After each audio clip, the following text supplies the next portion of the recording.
at the effect of Q. Q affects the graph vertically. It moves the whole graph up or the whole graph down. The graphs will be given in this form. It will be y is equal to sine angle plus Q, or sine angle minus Q.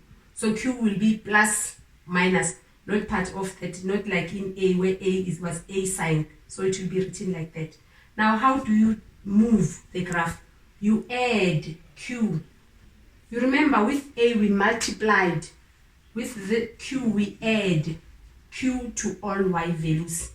So we're going to look at an example now and see how the graph will look like. Let's do the example. The question is going to come in this form.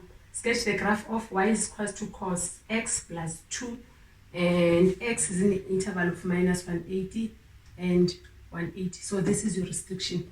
So I'm going to start and write the x values, minus 180.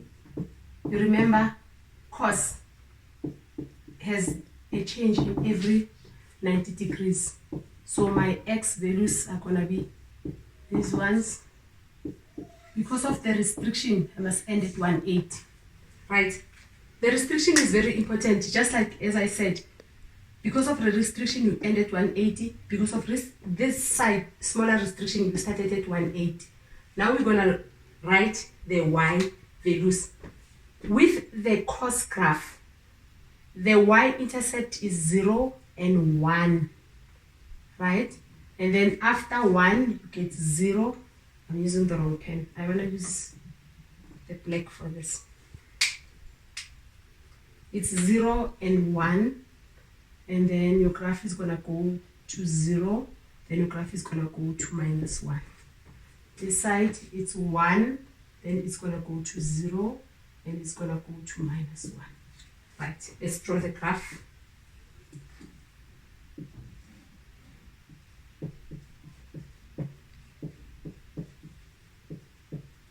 Also remember that you must not worry much. When you're practicing, don't make your graph as accurate, because in an exam, you're going to get a graph paper.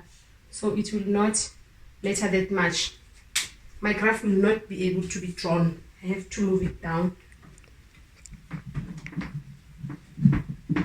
Oh, I forgot. Before I draw the graph, I must find the y-intercept, the new y-intercept. According to the notes, they said you must add Q, which is plus 2 in this case. Add Q to 1. So I'm going to have 2 plus 1. I'm going to have 1. 2 plus 0, I'm going to have 2. 2 plus 1, I'm going to have 3. 2 plus 0, I'm going to have 2. 2 plus 1, I'm going to have 1. Right, these are my new y values. These ones will not work anymore. I'm going to use the red ones. These ones in your paper, you can just cancel them out. Right? So when I look at my graph, you see that my graph, I don't have negative y values. So I'm not going to draw them. I'm just going to do my graph like that.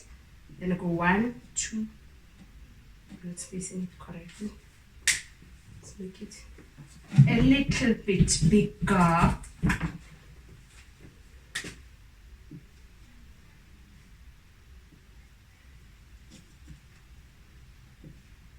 One, 2, 3.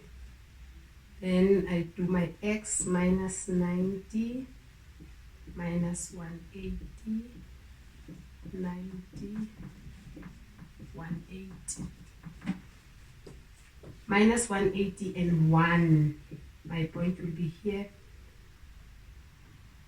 90 and 2. 90 and 2. 0 and 3. 90 and 2.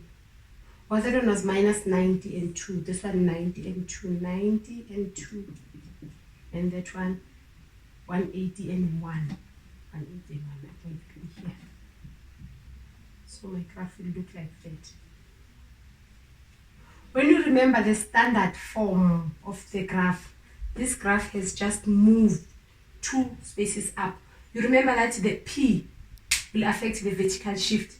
In this case, because it was plus 2, it moved 2 up. When it's minus 2, it will move 2 down. So this will move the whole graph either up or down. That is the end of our lesson. Thank you.